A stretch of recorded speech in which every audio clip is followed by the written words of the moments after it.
शाम तक, कारखानों में सुबह से लेकर शाम तक, जमीनों में सुबह से लेकर शाम तक उसको आमद समझते और अल्लाह के रास्ते में निकलना और अल्लाह के दिन के सीखने के लिए निकलना उसको खैर समझते हैं। तो इस आने में इस रास्ते से जैसे पैसा के जरिए से तुम हम दुकानों से लेते हैं, तो दुकानों कहते हैं तो कौन सी चीजें को अल्लाह के खजाने मिलेंगे? अल्लाह के खजानों से इज्जत लेना, अल्लाह के खजानों से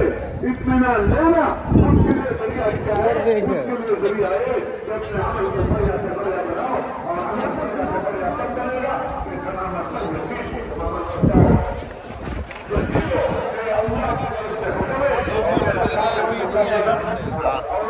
क्या